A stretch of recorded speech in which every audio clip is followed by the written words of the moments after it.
Welcome to এসএসসিএন। আর আপনারা দেখছেন আজকে বিএসএল এর একটা হাড্ডাহাড্ডি লড়াইয়ের just pre match show. Malda Murshidabad দুটো জেলা নিয়ে তৈরি হয়েছে জেএইচআর রয়্যাল সিটি এফসি। তারা কিন্তু আজকে খেলতে নামছে নর্থ 24 পরগনাস এফসির সঙ্গে, এবং দুদিকেই কিন্তু দুই হেভি ওয়েট কোচ। ঠিক আমি যেমন এসএসসিএন স্টুডিওতে দুই হেভি ওয়েট গেস্ট নিয়ে দাঁড়িয়ে রয়েছি, আমার সঙ্গে রয়েছেন ভারতের বিশিষ্ট ক্রীড়া সাংবাদিক দুলাল দে এবং ভারতের প্রাক্তন তারকা জাতীয় ফুটবলার অ্যালভিটো ডি কোলহা।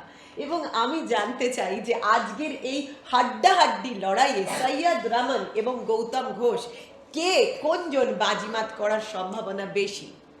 দেখো, দুজন কোচ সত্যি ভালো, একদিকে গৌতম ঘোষ একদম সৈয়দ রহমান, সব কোচের দিকে পাল্লা সমান। এবং দুই কোচকেই আপনি হাতের তালুর মতো চেনেন। ডেফিনেটলি গৌতম ঘোষ বেঙ্গল নিয়ে ইন্ডিয়া কোচিং করেছে, সৈয়দ রহমান কলকাতা লিগে যথেষ্ট ভালো কোচিং করেছে, বিভিন্ন ক্লাব মোহামেডান করেছে, ভবানীপুর করেছে। যদি টিমের দিক দিয়ে ধরি, আমার এই যে মালদা মুর্শিদাবাদ একটু এগিয়ে রয়েছে, এটা আমার একটু বিস্ময়ের। আমি ভেবেছিলাম যে প্রথম থেকে লিড নেবে নর্থ 24, কারণ এত ফুটবলার নর্থ 24 থেকে এখন আসে, এবং তাদের কোচ গৌতম ঘোষ, সঙ্গে রয়েছে আবার লালকমল ভৌমিক। তো বাট খেলার রেজাল্ট তো বলা যায় না। ওরা 11 পয়েন্ট, ওদের 13 point, 14 point, 3 point difference. But আমি বলছি এই ম্যাচটা দিয়ে কিন্তু ঘুরতে পারে নর্থ 24, কারণ এইটা এত বড় ম্যাচ। তো ওরা যদি মালদা মুর্শিদাবাদকে হারিয়ে দেয়, ওদেরকে ধরা কিন্তু মুশকিল হয় বলবো। গ্রেট। কিন্তু আমি অ্যালভিটো একটা কথা জিজ্ঞেস করব, দুলালের কথার সূত্র ধরে আমি আসি যে একটা সময় কিন্তু এই নর্থ 24 পরগনাকে, স্পেশালি আমরা কলকাতা লিগেও দেখেছি, বলা হতো যে বাংলার ফুটবলের সাপ্লাই লাইন। পরে যখন এখান থেকে ন্যাশনাল টিমেও গেল, তখন বলা হচ্ছিল যে ভারতীয় ফুটবলেরও সাপ্লাই লাইন হয়ে উঠতে পারে এই নর্থ 24 পরগনার জেলাটা। কিন্তু বিএসএল একটা নতুন প্ল্যাটফর্ম খুলে দিয়েছে। আমরা কিন্তু এই যে প্রথম প্রফেশনাল ফ্র্যাঞ্চাইজি লিগ শুরু করেছি বিএসএল এর মারফতে, এবং পুরো যে ওয়েস্ট বেঙ্গলকে 8 জোনে ভাগ করা হয়েছে। Local lad, local player, local ট্যালেন্টরা কিন্তু বাজি মাত করছে। এই ব্যাপারটাই তুমি আমাদেরকে একটু কিছু বলো। দেখো, নর্থ 24 পরগনা যে প্রচুর প্লেয়ার্স আছে আজকে, যারা খেলছে তারা হয়তো নর্থ 24 পরগনাস কিংবা অন্য স্টেট থেকে অবধি এসছে, ফরেনাররা আছে, কিন্তু তার সবথেকে বড় অ্যাডভান্টেজ হচ্ছে তারা কিন্তু প্লেয়ার্স প্রডিউস করেছে। আজকে শুধু নর্থ 24 পরগনাস না, তুমি অন্য টিমেরই দেখো, তুমি অনেক নর্থ 24 পরগনাস প্লেয়ার্সকে পাবে। কিন্তু আজকের ম্যাচটা খুবই ইম্পর্টেন্ট ম্যাচ, কারণ নর্থ 24 পরগনাস এর আগের ম্যাচ জিতে এসছে, কিন্তু মিদনাপুর, বর্ধমান, তাদের কিন্তু চোখ থাকবে এই জেএইচআর উপরে, কারণ জেএইচআর যদি জিতে যায় তাহলে কিন্তু গ্যাপটা অনেক ন্যারো থাকবে। যদি নর্থ 24 পরগনা যদি জিতে যায়, তাহলে মোটামুটি একটা টপ 4 টিমের একটা স্লট কনফার্ম হয়ে থাকবে।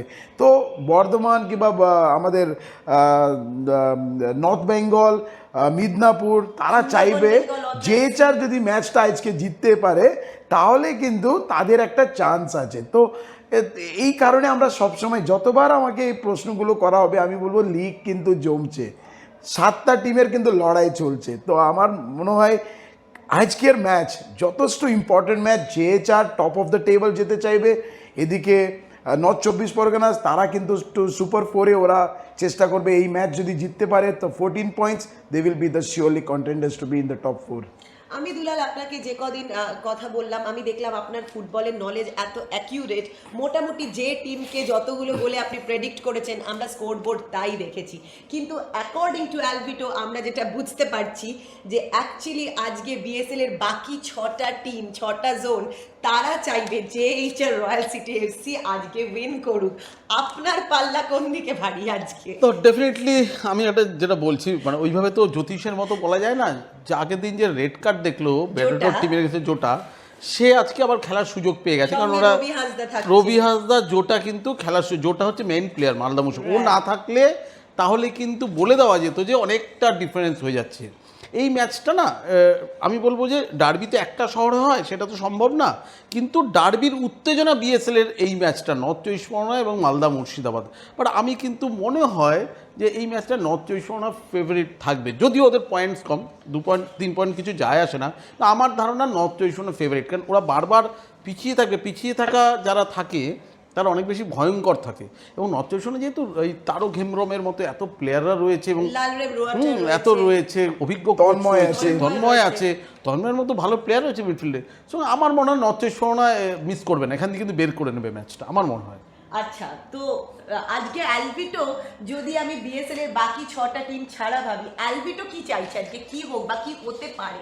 দেখো দুলাল যেই কথাটা বললো কিংবা তুমি যে বললো একটু আগে, তো দুলাল যে প্রেডিক্ট করছে সেই প্রেডিকশন কিন্তু সত্যি হচ্ছে, কিংবা দুলাল বলছে আমি কোনো যথেষ্ট নয়, কিন্তু আমি এই জায়গায় আজকের ম্যাচে আমি একটু দুলালের অপোনেন্টকে নিয়ে যাই, কারণ হচ্ছে আমি তার একটু রিদমটাকে ব্রেক করতে চাই। আমি জেএচআর এগেনস্টে যাব, আমি ইন ফেভার অফ জেএচআর।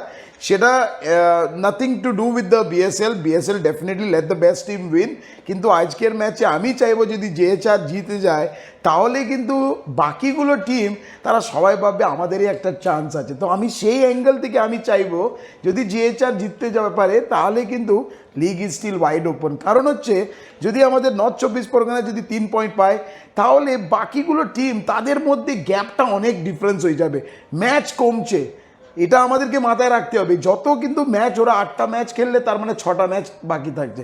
তো আমার সেই অ্যাঙ্গেলে আমি আজকে দুলালের সাথে আমি একটু বাজিয়ে করবো কি আমি জেএচআর এগেন্সে যাবো, ও নর্থ 24 পরগনা। যদি সেটা বিএসএল এর ভালোর জন্য হয় তাহলে যেন ভগবান আলভিটোর কথাই যেন সত্যি হয়।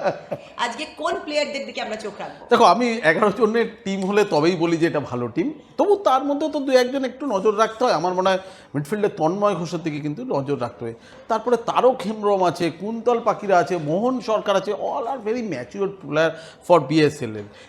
এদেরকে না মানে কোনো খামতি দেওয়ার জায়গা নেই। আমার মনে হয় যে আলভিটো যতই উল্টো দিকে থাকুক আজকে নর্থ 24 আজকে ম্যাচ বার করে নেবে। আচ্ছা, অ্যালভিটো ডি কুনা আরেকজন সাপোর্টার জেএইচআর রয়্যাল সিটি এফসি, আপনার মতে আজকে কি প্লেয়ার্স কারা জেএইচআর? আমার জন্যে আজকে ভালো একটা খবর, সেটা হচ্ছে জোটা ইজ ব্যাক। জোটাকে আমরা পেয়ে গেছে, তার মানে জোটা আছে, Robi Hansda one of the highest goal scorer সেই আছে, তারপরে ডিফেন্সে কোলাবালির মতন একজন defender least number of goals concede করেছে, আমির টুডু আছে। তো ডেফিনেটলি এরাই শুধু না, দুলাল যেটা বলছে football is a team game, আমি হয়তো 4 জনের প্লেয়ারের নাম বললাম কিন্তু বাকি যারা আছে তারা সবাই কিন্তু অ্যাজ এ টিম গেম খেলে, এই কারণে কিন্তু আমি জেএচআরকে একটু এগিয়ে রাখবো। আপনারা কিন্তু কমেন্টে প্রেডিকশন দিতে থাকুন, দেখবো কারা জেতে, জেএইচআর রয়্যাল সিটি এফসি না নর্থ 24 পরগনাস এফসি, ডিসিশন আপনাদের।